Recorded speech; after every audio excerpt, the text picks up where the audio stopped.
The views and opinions expressed in this broadcast do not necessarily reflect or represent the views and opinions of WBGR Network.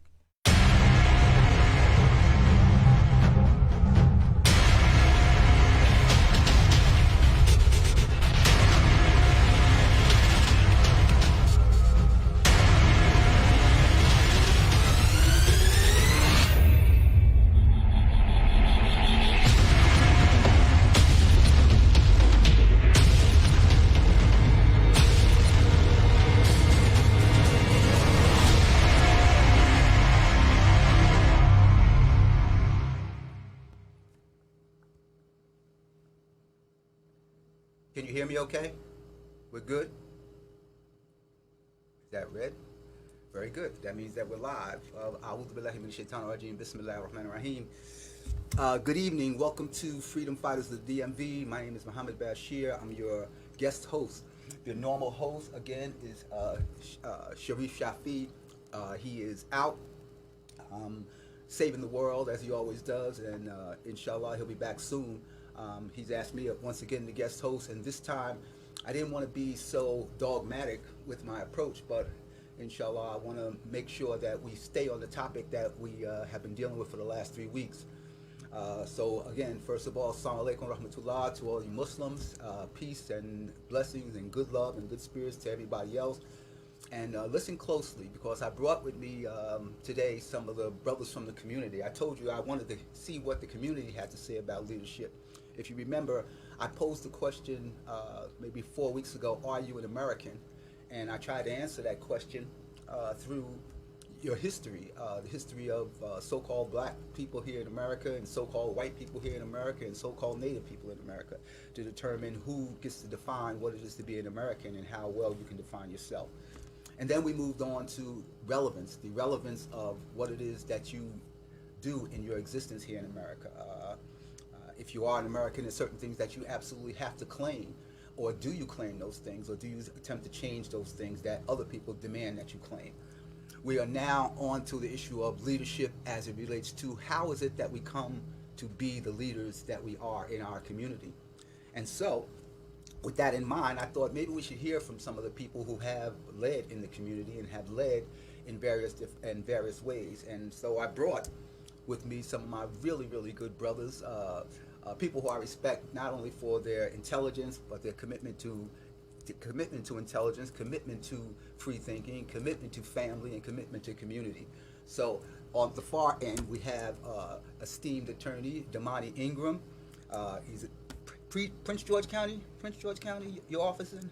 Prince George's County and Howard County. Prince George's and Howard County. Sitting next to him is my brother Anu Kemet. He's also an attorney in Prince George's County, right? Prince George's County and D.C. Prince George's and D.C. So now look, now you got Prince George County, Howard County, and D.C. So now don't be calling here asking, can he represent me? He's just here representing us right now. And then I have another esteemed brother. This is Jamil Johnson from the Prince George's Muslim Association, president of the Prince George's Muslim Association. Am I accurate? No. Okay. And I will tell you why. The Prince George's Muslim Association, which I used to be board chair at one time, is a masjid and religious facility. Okay. I am president of the Prince George's County Muslim Council, That's it. which is a civic and political organization here in the county. There you go. That's that. So now you have everybody's bona fides, but you don't really have it yet. So tonight's topic we're going to deal with is going to help you get the idea as to one of the things that I think is critical in our community, and that's the issue of family, community, nation, and I guess at the end of the day, maybe even race, if we can get to it. And let's begin. And so I'm going to play like host today. I'm going to get my journalism chops off as opposed to my lawyer chops and just deal with it as a journalist. And so I'm going to pose a few questions, and if you all have any questions, don't be afraid to call in at the hotline, which is right behind me, area code 301-429-9247. If you have any questions that you want to pose, or if you just want to shout out and just want to argue, I mean, we'll cut you off if you argue too much. I've never been above that, but again, we'd love to hear from you. So with that, let's just get right into it. One of the things that I always tell people, this is prompted by two things. One, I saw a post, I knew you posted about raising a black son. And the other thing was I was at a lecture, and during the lecture we got into a discussion that got kind of heated because of something that I said, and that is that the leadership that we have within the community is a leadership that has set a standard that is almost emotionally unattainable. And that is, we follow leaders, and we use the word leader, we go to the level of Malcolm X, we go to the level of Martin Luther King Jr., we go to the level of this high, lofty kind of thing, when the grassroots leadership and the day-to-day leadership gets bypassed. And I think that the generation that's coming along has or may be missing the nature of the leadership that has to exist on the grassroots level, on a homegrown, on a family level. So let's start by this, with this question. Give me an idea of something in your background, your raising, your growing up, your history, that allows you to impart whatever you think is potentially skills or life lessons that help your children or your child or your sons on the level of trying to understand what it is to lead. Damani? Okay.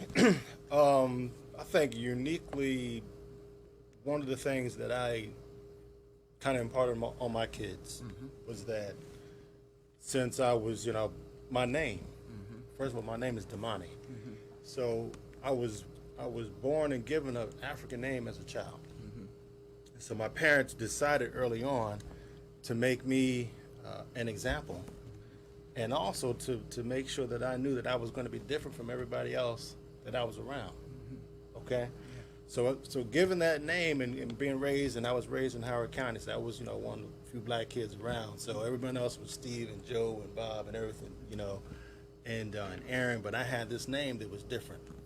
And along with it, my parents always impart on me, they would tell me, Damani, being the eldest child, that, with that name, that comes with a responsibility, and that, you'd always have to be your own man. You always got to lead. Don't be a follower. Don't be a follower. So I was always reminded of that, of that difference in coming with a name. And so I think one of the things that I think is important too, is with our kids is how we start their life off with even the names that we give them. And for me, that was the first thing that always set me apart as a child, knowing that there was something different about me. It's really interesting you should say that. I tell people all the time, it's amazing we all come from different parts of the world, but we have almost same or similar kind of meshing of stories. My dad named me Muhammad with the exact same thought process.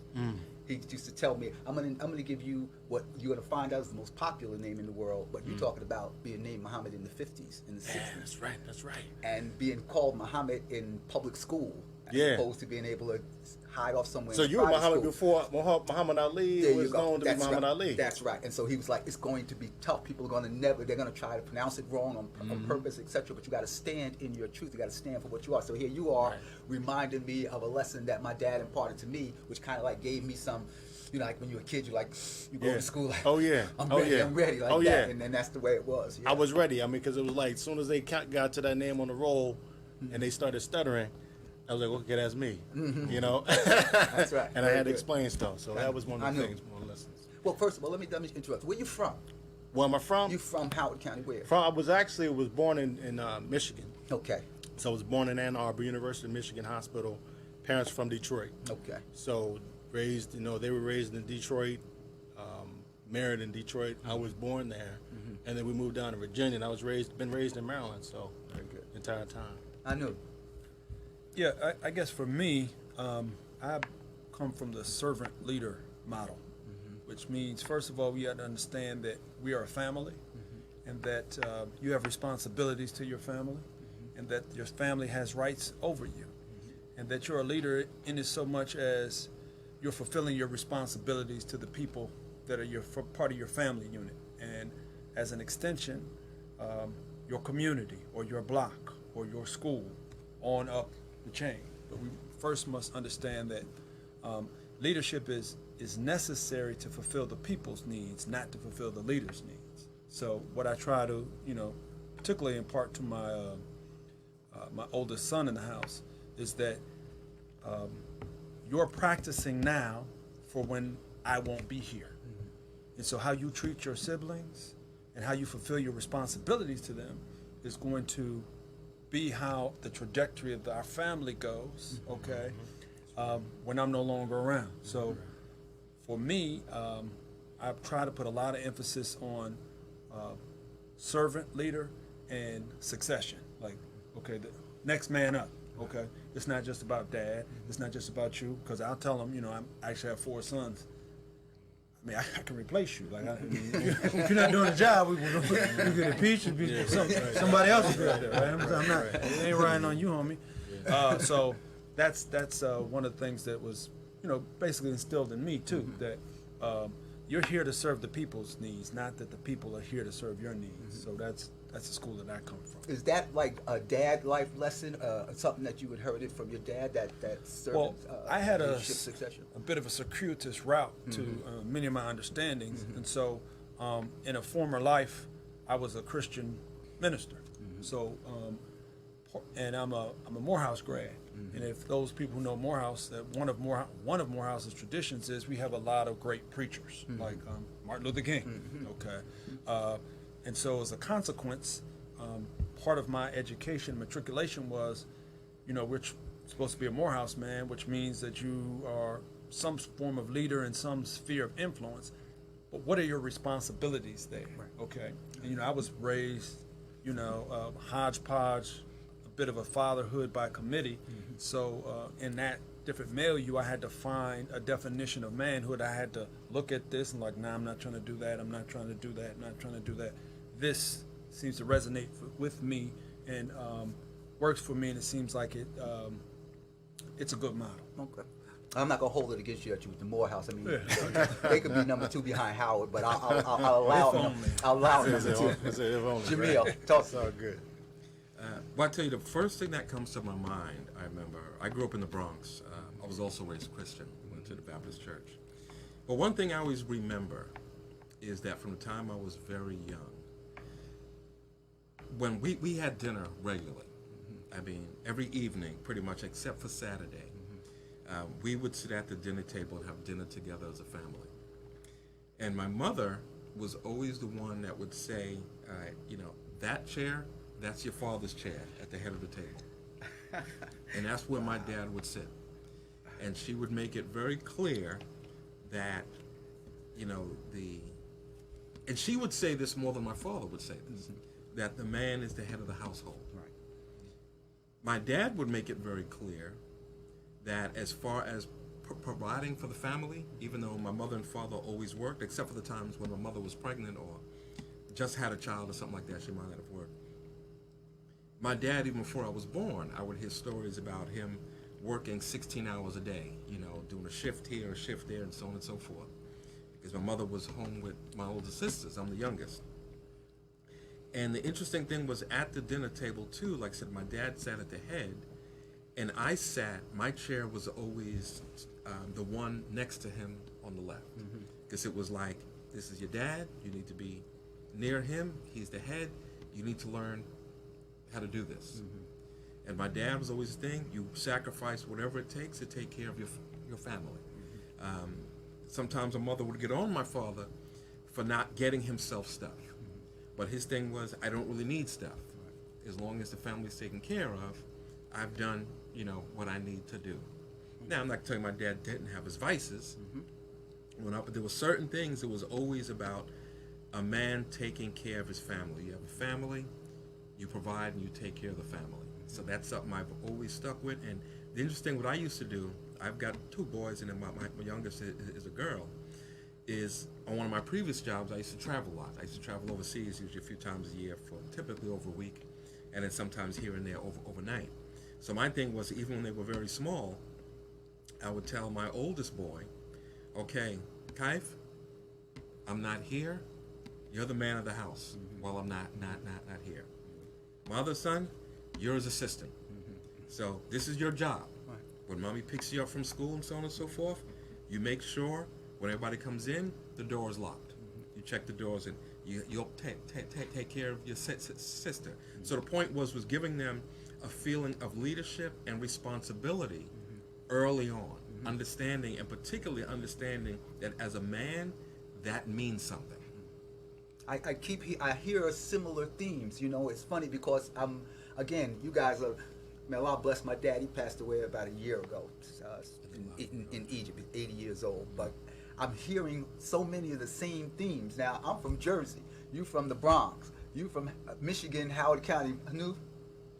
I'm from a lot of places. But what I'm saying is that the life lessons. That's all right, man. The I've known life for years, lessons. and I don't know yet exactly where. That's all good, but you're here now. The life lessons Yeah. that are being transferred and the life lessons that we're picking up, they all come back a lot of times to the idea of, as Anu mentioned, like the servant leader, the ability to take that concept of leadership, but leadership is a function of service. And I'm wondering, when sometimes I hear myself sounding like my dad, you know, and that now I've gotten to the point where I hear my son sounding like me, and I'm almost like, wow, man, you know, because when they're growing up, I'm thinking they're just not getting it, you know, they're just not getting it. I'm grinding, I'm trying to show them, you know, this is what you got to do, this is how you put it in place, this is what it is to lead, this is what it is to be a man, over and over, and taking them through these drills. I don't care if it's at a soccer practice. I'm still saying you got to stand up. You got to be a man. You got to, you know, work your way through this. You know, you got to make decisions. You got to make good decisions, etc. And since I'm hearing so many of the same themes, you know, one of the things that immediately jumped to my mind is, do you think your children get it? Do they get the idea of responsibility? Now, I know there's some times when you go away and they come home and maybe they crash the car, or, you know, maybe they got the girl in the house. You know, I know I snuck the girl in the back door, that kind of thing. And I go away to Howard and I'm losing my mind. But what I'm just really asking is, as a father, do you think they get it? When do you think that they are beginning to get the lesson, or is it an ongoing process? Well, I would say without question, it's an ongoing process. I've seen them succeed, and I've seen them do things that have made me very proud. And I've seen them, just as myself when I was young, I've seen them fail. I've seen them repeat things back to me that I've said over and over again. And it takes many times to say the same thing over and over again, sometimes for them to get it. And I've seen them also think that, hey, I could figure this out for myself. I really don't need your advice. And usually when they do that, it doesn't work out for them. But, you know, one thing you mentioned, you know, the issue of, are they getting it? Here's an interesting situation I had. And that's where I see it going from generation to generation. Short story. My father was a really good swimmer. Taught us all to swim, but particularly taught us how to have the right attitude. Would always teach us about respecting water and not panicking when you're in trouble. And how so many people drown because they panic. I was in the Caribbean one time. I had my first trip to the Bahamas. I'm going to the water to go swimming. I'm by myself. I decided to travel by myself my first time. There's a sign there that says, if you swim alone, you die alone. So I get in the water, lay down on my back, water's pretty calm, and I'm like, I'm just going to stay there, going about waist high. I'm just going to stay near the shore and just kind of go parallel to the shore. So I'm doing that for a while, looking up at the sky. At a certain point, I say, okay, time to stand up. I go to stand up, and I've drifted out. Didn't realize it. And my first thought was, but I literally heard the voice of my dad saying, don't panic. So I calmed down, took a deep breath, kicked in, got my way back to the shore, walked past, looked at that sign again, and I said, okay, now I get it. Now, the reason I say from generation to generation was because when my oldest son first went to college, we were talking about issues and, you know, being raised Muslim, being raised about, you know, you're in college now, but that doesn't mean you can go crazy with the girls and so on and so forth. This is important issue. So we're talking about it, and I said, well, how are you dealing with these issues? He said, you know, I can remind you. He said, Daddy, you don't have to tell me again. He said, when these situations come up, I can hear your voice saying it. So that was the point where I said, okay, I've done something. Right. That's interesting because I've got my oldest son just moved out of the house Allahu Akbar. I think permanently. You know what I mean? I think it's permanent. But he just got his job. He's living in New York City, so he graduated. But for him and for my kids, the things that I would do is that I always would speak and talk to them. Almost every night before they would go to bed, I'd have a discussion, and I'd talk to them. I'd say, what's important. I'll go over the most important things. Number, of course, you're being Muslim, and we go over what does that mean. And I tell them what are the most important things. What do we know is the most important things as Muslims or as individuals. We talk about what's inside the heart, what's inside the brain, and that you always have to set the example.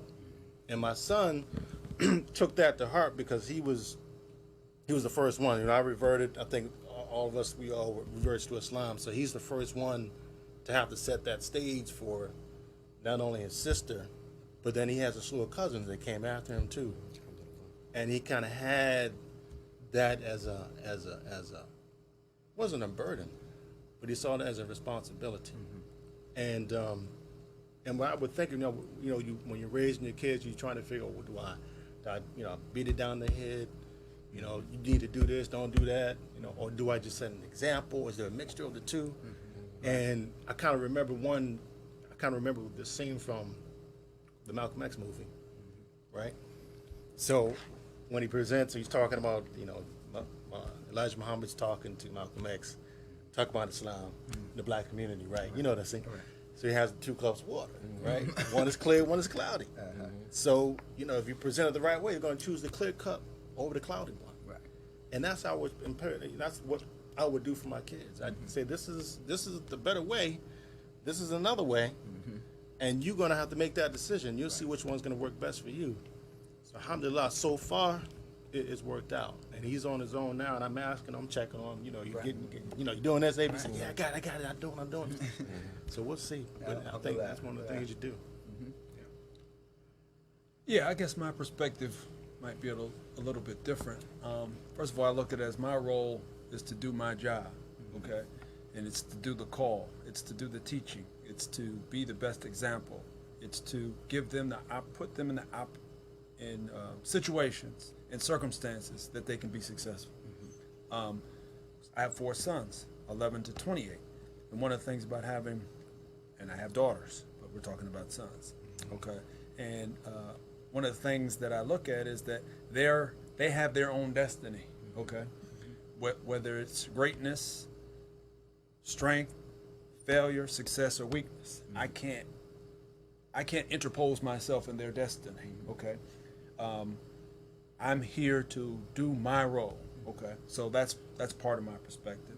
Another part of my perspective is if I live long enough, I'll know. What I hope for today is that they're at where I was or ahead in the game, because I don't know what kind of fathers they'll be or husbands they'll be until they take on families. And then I don't know, and even the judge of, in my opinion, if they're good fathers is how they raise their children. So I have to see those grandchildren grow up. I could say that on the whole, I'm pleased for where they are today, but I'm also a dad, so I mean, my ratings go up and down depending on what's happening. Absolutely. That's right, man. All depends on what's going on. Okay. It's funny. right. It's funny on your side of the story. My dad used to tell me I have 8 brothers and 2 sisters, and I'm the oldest. And my dad used to say, "You have to exceed me," and he used to always tell me that Allah placed you in the generation that's best suited for you. He said, so you wouldn't have been able to handle Florida in the South when I was in the South. So you being in New Jersey, Allah placed you here for that reason. But he used to always say you have to exceed me.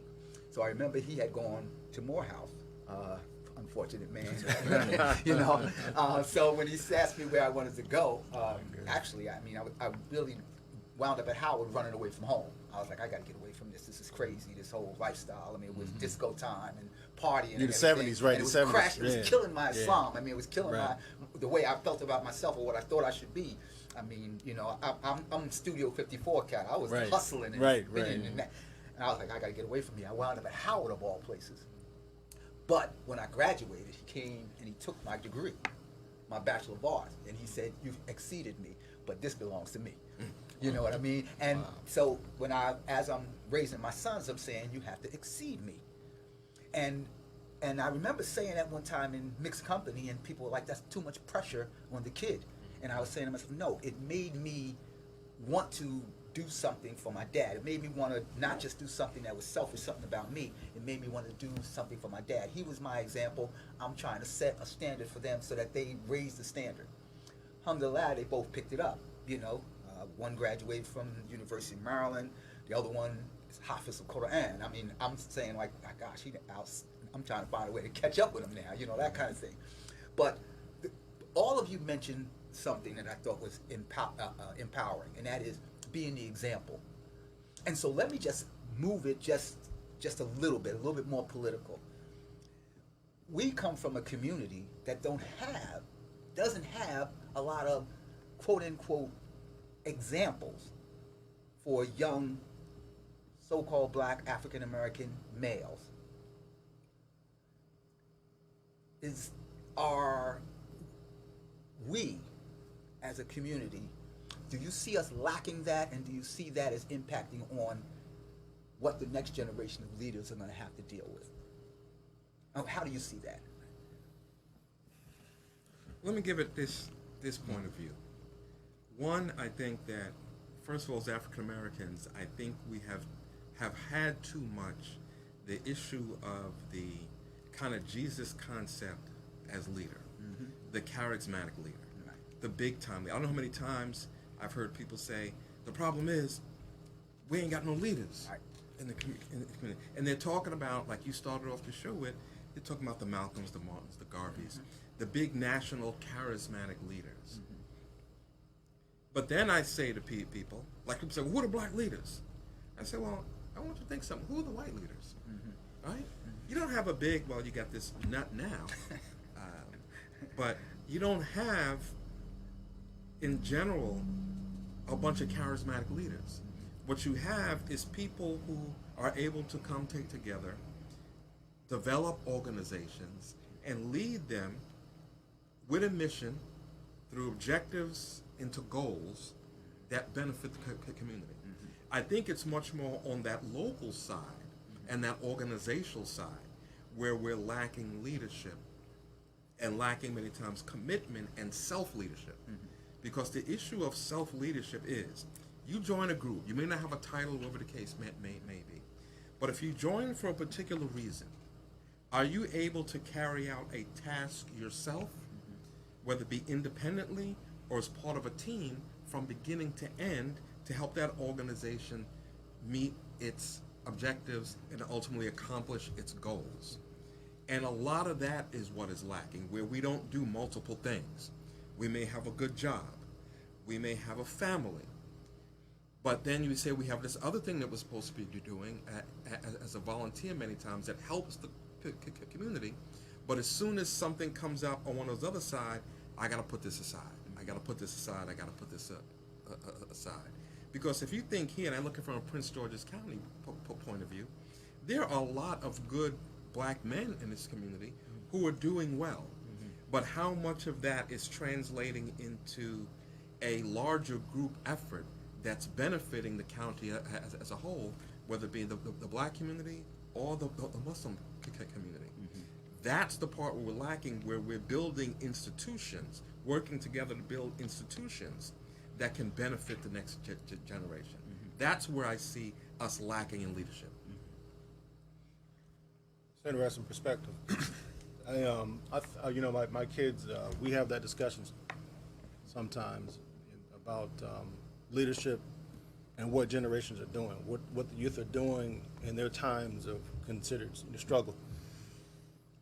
And I've thought about it myself too. Is that we're looking at the times of when Malcolm X and Martin Luther King and Garvey and all those folks, there was a struggle period. There seemed to be some kind of a struggle. Generation that came after us, post-boomers, Generation X, we had a little bit, it was a period of time where, from my perspective, there wasn't as much of a public struggle that we saw. So it's a little, we fought hard through the 60s. And my parents, my dad he was basically with the Panthers. my mom, I was growing up, and in my house we would lay out like a rack of guns, and they build them up. Guns was no big deal for me growing up, So there was a struggle going on. They kind of got what they wanted. Some folks got what they wanted. It was material success, and I think some of those other things weren't quite as important. I mean, you kind of had to subsided some of that community effort, some of those community initiatives. Folks, you see some of those folks that start off as nationalists that became Republicans. So some of that, that 80s period, 90s period, from my perspective, is where some of that drive was lost. And I'm guilty of it just as anyone else is during that time, but having some a period of comfort, having that comfort, I think that impacts that. So then you have now we're back into a period of where there's a social conscious kind of a struggle going on, and now we're looking for leadership to take the reins, so to speak, because it's kind of resembling a time period that we haven't had in a while. So we're looking. There seems to be a vacuum of those figures to pop up and help lead us out of this social moray that we're going through within the black communities in America. My particular perspective is that the leader and leadership is the apex of the social system. Okay. So black leadership is quite often poised upon a sort of perilous point, like if you could bring to mind Jenga blocks. Okay, we have we could fall apart at any time. We might build super high, and at any time you pull one little thing, we fall apart. White leadership, as I think Jamil alluded to, is built upon a very solid, wide base that you can put any clown on top, and it can function well because it's very much on a very solid base. Okay, so the question for me, really, for leadership is not how often can we get to the precipice, but how do we build a solid base so when you take one down, we have something to come up. And I think that we have to strengthen our social system. If we don't have a strong underlying social system, basically what you're waiting for is the Messiah. You're waiting for someone to come outside of you, to sent from somewhere, to deliver you, as opposed to building up, and you're the manifestation of generations of institutional and social strength. And as long as we don't have that underlying strength on the bottom, it's going to be sort of a hit or miss. At any given time, a leader can arise out of nowhere, but are you producing a certain level of leadership institutionally that you can carry forward again and again and again? Maybe not the greatest mission of humanity, like say for example somebody like Martin Luther King. We don't need him all the time. We need him some of the time. Even some of our religious prophets, we don't need that all of the time. We needed that in that point. Our day-to-day, generation to generation leadership, not once in a lifetime, but just this lifetime. We just need you to be able to do your job, dude. Like, we just need you to be a good county exec. We need you to be a good leader of this organization or that organization, and to make sure that you have continuity of the success. So that's pretty much my perspective. I've read some writings, etc., and even wrote some writings that suggest that the vacuum, per se, if it exists, has led to a malaise, apathy in the political system, violence in the social system, the lack of willingness to challenge structural racism, white supremacy, based on the economic system that has kind of like swallowed people up into a situation where they feel like they can't win. How do we transfer themes like servant leader, things like giving the proper name that would empower you? How do we transfer life lessons like being able to set the example to a community that has been limited in especially those things? When I was coming up, I mean, I did mostly criminal work in my practice, and I'll tell you the honest to goodness truth. If I had 10 cases during the course of a week, one of them had a dad present. One out of 10. And so if you imagine that over a month, over 100 cases, you're talking about maybe 90 cases, and maybe 10 out of those 90 showing up with a dad. And I'm talking about a dad who was engaged, not a dad who just coming in and the dad is the kid's best friend. Right. And it's like, you know what you're going to do about my son, and he want to fight you because you're telling his son, you are entering into manhood. This is about to show you what they do with young black men in the system. And the dad was like, well, you know, that's your job, you know, And I'm like, now you want me to raise your kid too. You want me to represent a man, raise him. Yeah. And it began to solidify for me in my mind the lessons that my dad taught me about responsibility, about setting an example, about the servant leader. You gotta not only am I the lawyer now I'm like the surrogate dad. Now I'm like the uncle. Now I'm like the guy who has to show him how to tie a tie. I mean, literally guys who can't, 25-year-olds can't write a check. You know, these kind of things. Now I'm the mentor. You know, and I'm wondering, how do we, who have the experience of growing into and educating people on the importance of leadership and responsibility and words like that and setting an example, do we have a responsibility to set that example outside, separate and apart from organizational or whatever? Maybe it is organizational that we do it, but do we have a responsibility to that? So I want to jump in right on your comment there, because I think that we, particularly in the black community, we're hyper vigilant and hyper focused on dads, fathers being in the home or not being in the home. And I might suggest a different twist on that, okay? Because, you know, as we know, human beings in society, men unfortunately make war, okay? We had World War I, we had World War II, we had the Civil War in this country, we got Vietnam War. So fathers being absent in homes is not a new thing, okay? Having fathers, uncles, grandfathers, brothers-in-law, fathers-in-law, having them missing for multiple generations throughout your entire social system is what I would suggest is an issue. Because it was never a situation because you took one person out of the system that the system failed. We've always had widows, we've always had men, you know, war casualties, whatever the case may be. For the black community, what we're suffering from is multi-generation. We have man deserts, okay? And I think we put too much emphasis on whether a man is there or not. I'm raising my sons. I can tell you that it's a job that you need help for. I need uncles involved. I need brothers involved. I need grandfathers involved, okay? I don't want my fatherhood to be judged solely on what I can do without brotherhood, okay? And I think it's incumbent and it's interrelated to the larger system of men functioning together. And I think if we look at it that way, we will come up with different solutions, and because we will have a different perspective on the problem. You know, it's an interesting point that you make, because I think of myself growing up. And yes, I had my dad in the home, but I was constantly surrounded by uncles too. So, and even somewhat in the reverse with some of my cousins, right?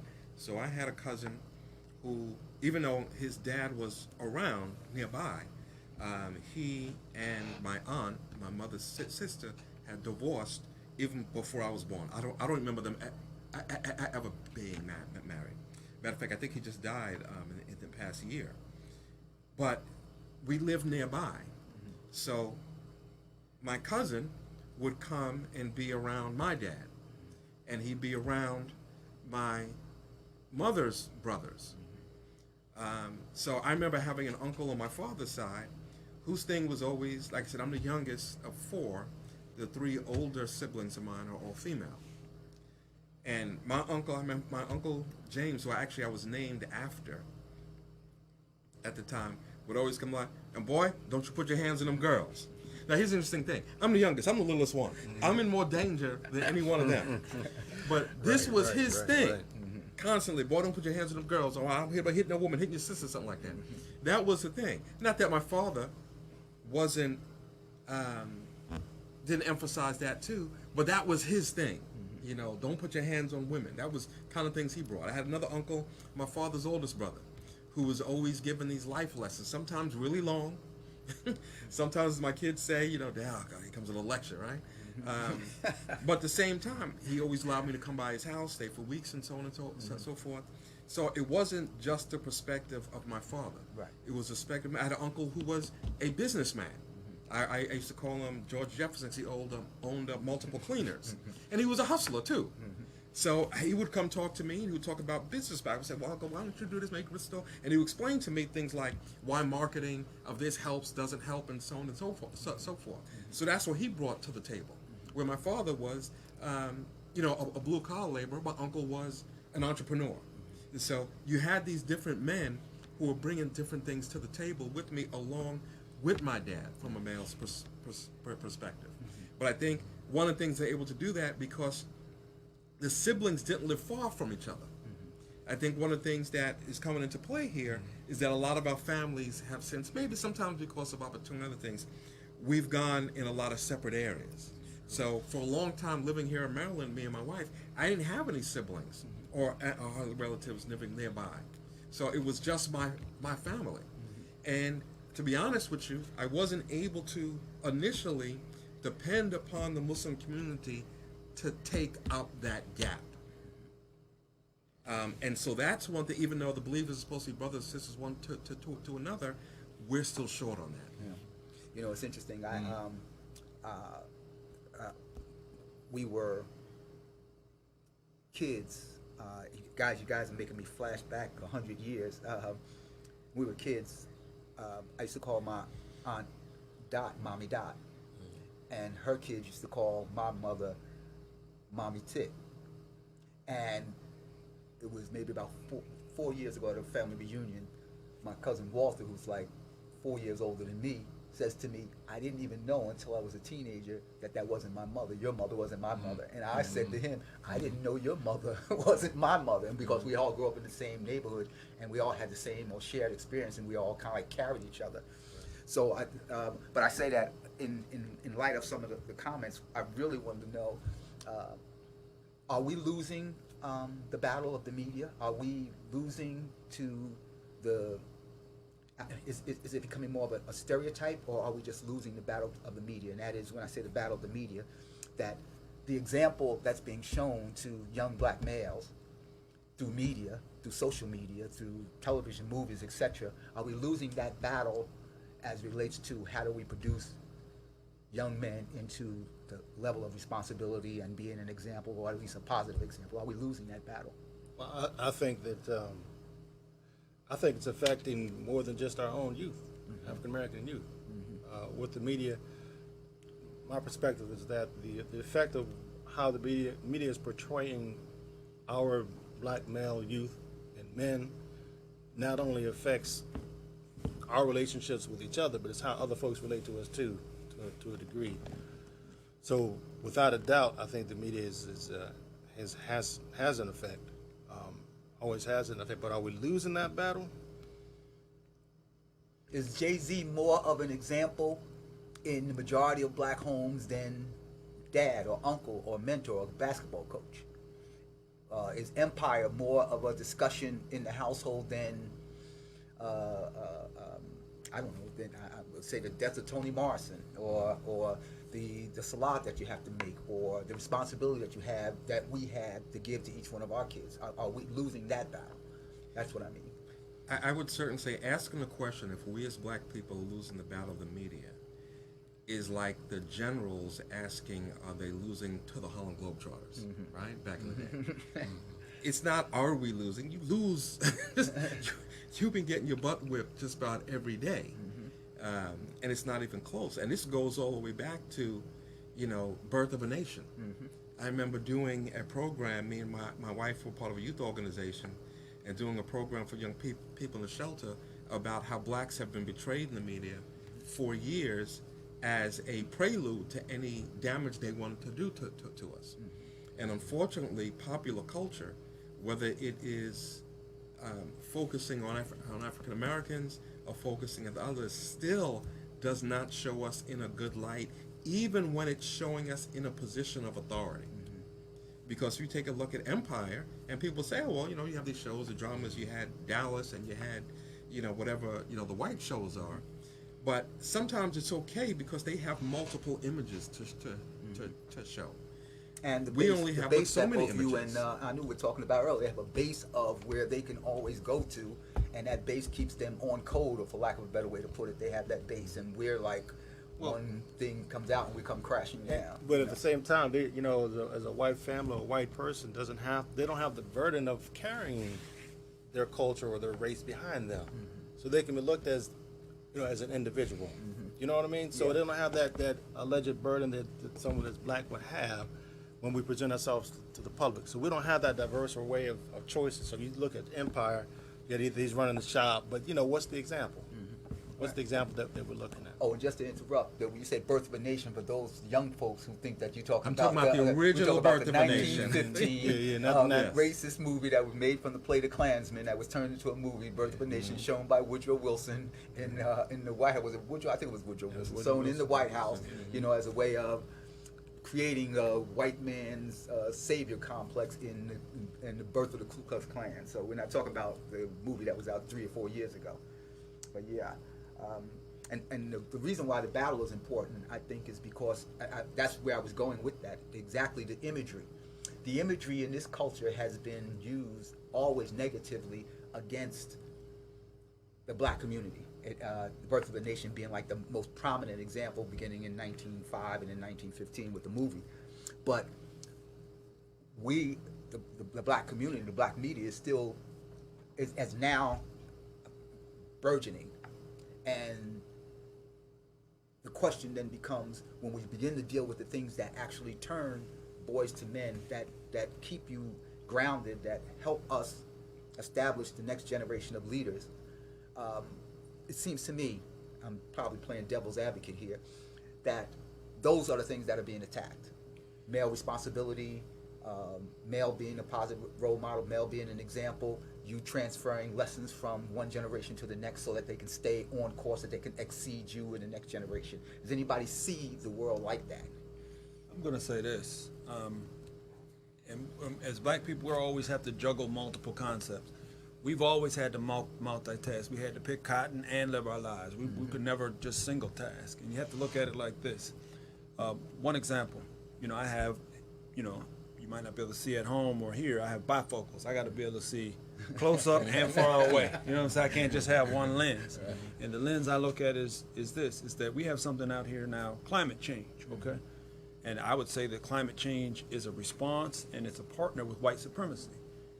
If people are willing to throw the whole earth away and their lives away, don't think that your life can't go up with theirs, or they don't even have to be concerned. Like, you don't have to be concerned. The captain doesn't have to be concerned with you in order to crash the ship and kill everybody, okay? So we have to be able to when we look at the problem, we can't just look at it, is it affecting black people? It's affecting them too. I posted the other day, it's like they fought the whole Civil War, right? And 600, well, actually it's somewhere between 600 to 750,000 lives over slavery, okay? So sometimes you just get caught in the crossfire. I don't necessarily think that the media or the portrayals in the media are our friends, but they could be their enemy and ours too. I don't think that everything's necessarily a conspiracy. They're experimenting, figuring things out. Let me peel that back a little bit, if you don't mind. With their community, they get to see that's those niggas. With our community, we get to see that's those niggas. And at the end of the day, we don't get to see that's the benefit, because we don't see ourselves in the same emotional, social, political picture that Europeans or white Americans have. So that at least they get to say, at the end of the day, at least I ain't that. At least I ain't that. So man, they always feel like, you go back as far as Bacon's Rebellion. That's 1600s. That at the end of the day, they offer to poor whites to vote against their own interests every year, so they can say, at least you ain't gonna be like them. And that's really what the whole argument with Trump and Baltimore is. Look, at least you ain't gonna be like them. Because no human being would live like that. And basically what he's saying is, this is for black folks. It's not for you. Now, you might be suffering in Appalachia and in Kentucky and you losing your jobs, etc., but at least you ain't them. And to me, that's what the imagery is doing right now. It's putting that same narrative out, so they get to be injured by it, but they get to say, at least I ain't them. And so, and that's why we're always on the end of, they're taking our jobs, they're taking our women, we have to keep them separate. We have to lock them up, we have to throw away, because Birth of a Nation, they're going to rape our women. And so that's what the imagery is about. And that's why I say, are we losing the battle? Because we don't have an imagery to turn to that like they do. They can turn back to a whole history of George Washington's and Thomas Jefferson's, etc. And we have to turn to that same image of George Washington, Thomas Jefferson's, but they all represent white supremacy to us and represent heroes to them. You know, so that's my underlying question. When I say are we losing this battle, our imagery now is hip hop. Our imagery now, back when I grew up, our imagery was the Black Arts Movement. Our imagery was, look, the most powerful image to me, this is no joke. I mean, we used to have to go to Eid, and we used to go in, we like maybe 4 families that would go to Eid. So we would have an Eid, and it would be like 4 families, literally. But man, when I saw Bobby Seale on the Sacramento steps with the gun, I was all in. Mm-hmm. I'm gonna tell you the truth. That was an image that ingrained itself in my mind. I was all in. Brothers standing up. You know, right. Malcolm's finally hit. They did the what is that? The Hate That Hate produced Mike Wallace, and I heard Malcolm X. I was like, oh, I'm all in. We was trying to get to New York. You know, like where's this brother at? You know, and his dean was. You know, we was questioning his dean, but it was like, where is he at? This is fire. But the image was like so powerful. Now every image that I see, and we don't control image and we don't control imagery. That's why I'm asking, are we losing it? Because they don't get to see you every day. They don't get to see me every day. And I realized that trying cases, you get to impact one case at a time. And can you imagine what that's like if you're doing 364 days of trying cases and the only impact that you really believe you have is just your family, you know? Because the kid would say to you, man, Muhammad, you really tried a great case. Thank you for getting me off. I'll pay you your money tomorrow after I rob this Wendy's. Well, you know,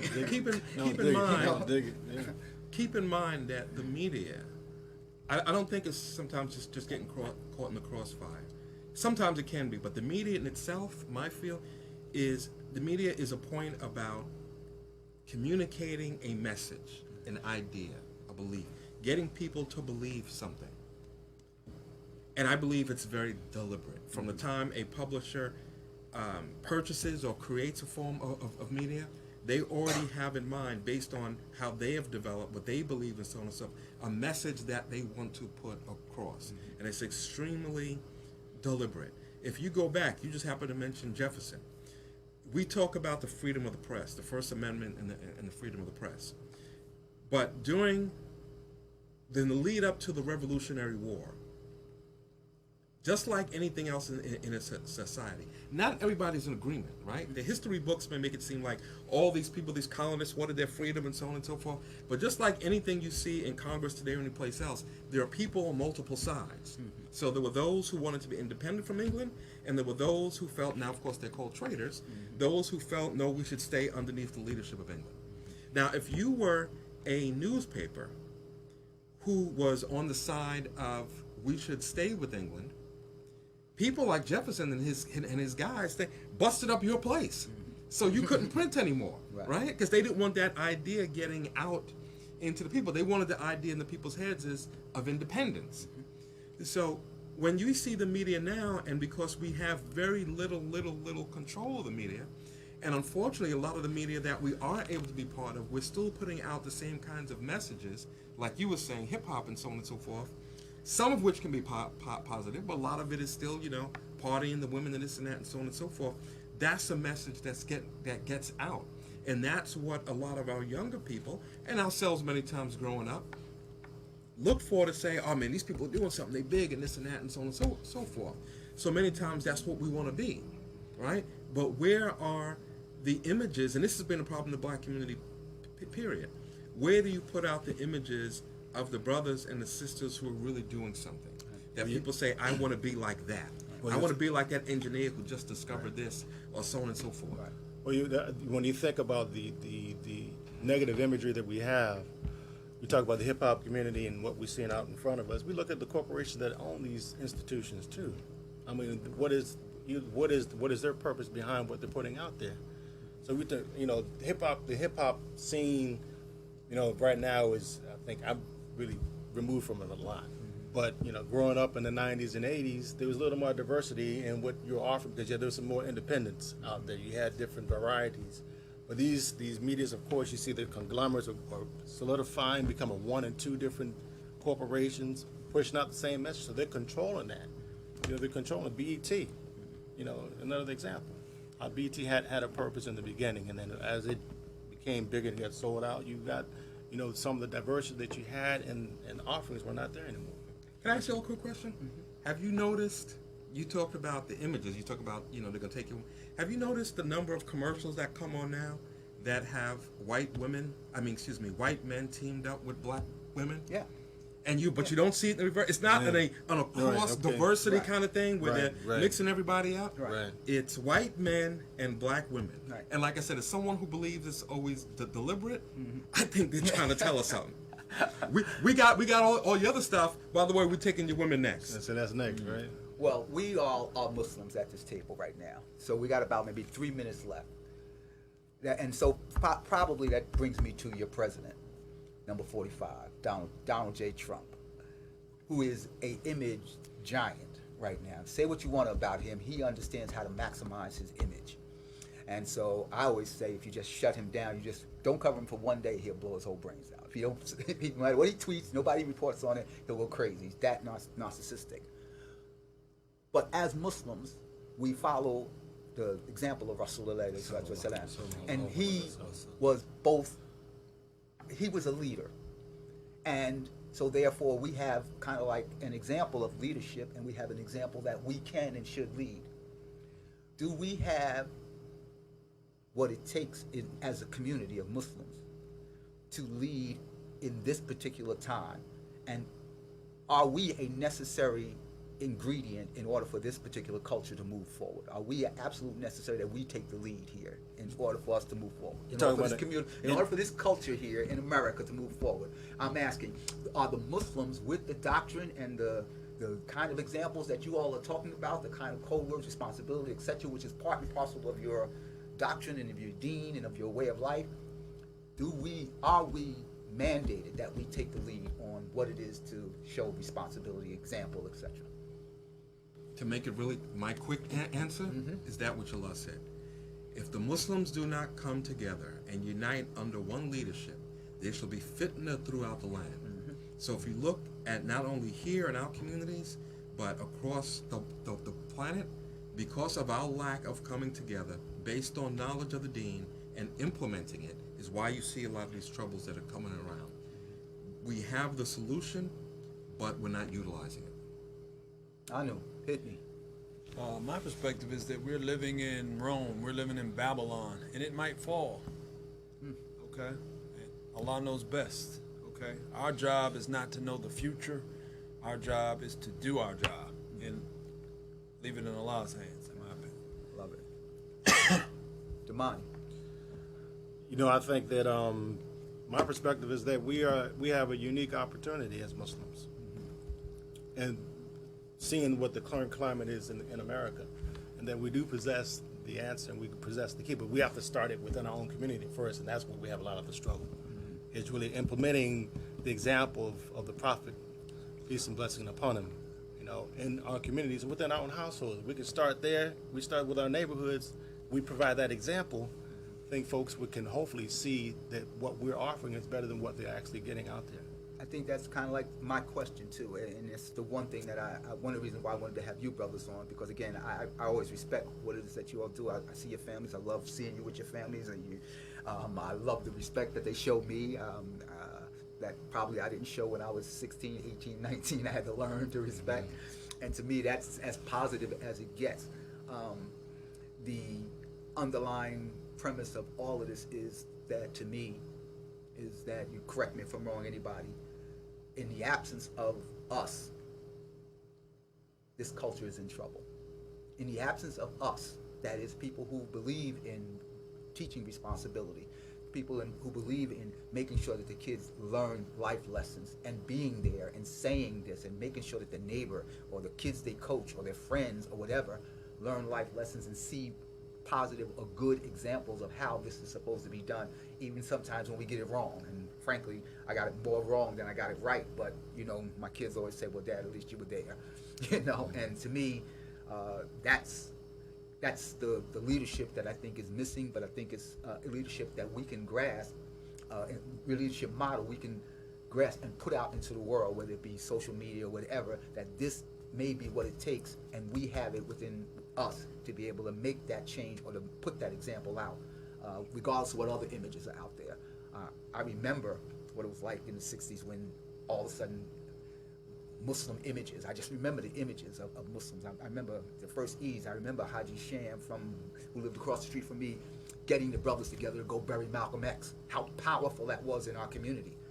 There were maybe 15 Muslims in the community. By the time he got back, there was like 1,000. Everybody wanted to be Muslim at that point because of the image, and so therefore you begin to learn and you begin to move, and the community began to move in a different direction. What did he say over there? Okay, and so again, that's a wrap-up call. That's what he does when he's trying to tell me to wrap up. So fine, I usually make a final argument, but I'm gonna let each one of you give me a word. Tell people about leadership, tell them about yourself, tell them about whatever you want to, even if it's a shameless plug. I don't care. I love the shameless plugs. Damon. Damon is a great lawyer. That's No, man. To me, that's enough. That's how we come to meet. But he's greater. There you go. See, but you won't get that kind of humility in leadership. You get like Sharpton, Dyson is better than Cornell, and you get those kind of back and forths, and we don't need that. What we need is the kind of humility that says, I got your back, you got mine, and therefore we're gonna work together because I rise and fall with you. To me, that's how it is. I rise and fall on you. My one plug, wherever you live, get involved in your community politically and civically for the purpose of making change. Don't just sit on the sidelines and wait for other people to do it and say, how come they don't? There is no they. They is you. There you go. Right. Yep. Like just to back off, the leadership starts with yourself. One person has to start. You can start with you. There you go. Close me out. Brotherhood. Look, I love that word because that's exactly what I believe we represent. Yeah. This has been Freedom Fighters of the DMV. Inshallah, we'll be back next week, and it will be a much more political. I'll be back to that raw law kind of concept. I want to talk to you about what the rules of evidence really mean. So inshallah, until next week, assalamu alaikum rahmatullahi wa barakatuh. Have a good evening. Wa alaikum assalam wa rahmatullahi wa barakatuh.